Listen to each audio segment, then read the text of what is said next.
कुत्ता बिल्ली कुत्रा आणि मांजर जरी भाजपनं उभं केलं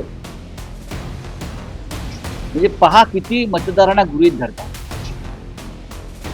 कुत्रा आणि मांजराला जर उभं केलं तरी लोक कुत्रा आणि मांजराला मत देतील भाजप. हा अहंकार लोकांनी मोडून काढला. नक्कीच 3 पोटनिवडणुकांचे जे निकाल लागलेले आहेत त्याच्यामध्ये आश्चर्य वाटावं असे हे काही निकाल नाही. बिहारमधली जी जागा आहे कोणती बांकीपूर, जी भाजपचे राष्ट्रीय अध्यक्ष नितीन नवीन आणि त्यांचे वडील हे 1995 सालापासून ती जागा जिंकत आहेत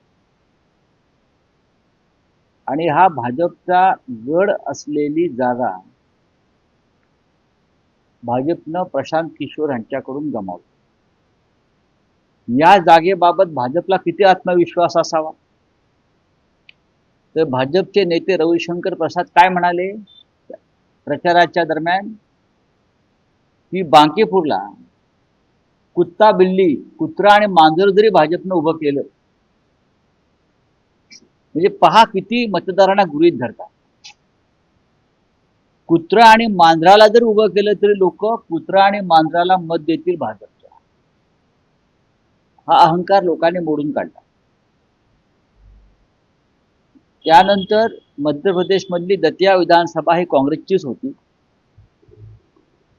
ती जिंकण्यासाठी भाजपनं साम दाम दंडभेदाचा वापर केला पण काँग्रेसने ती जागा जिंकली. गुजरातमध्ये जागा जिंकली त्यात काही विशेष नाही.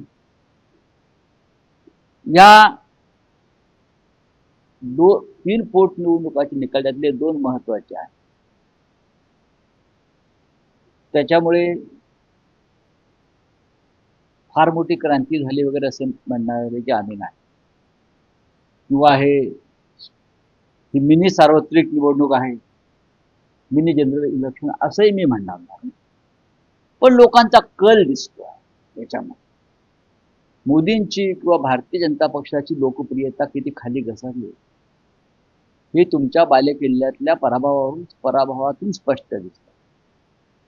विशेषतः बांकीपूरमध्ये 95 पासून जो गड आपल्या ताब्यात आहे तो तुम्ही टिकवू शकला नाही. त्याचा अर्थ 64% लोकांनी आपल्या विरोधामध्ये मतदान केलं,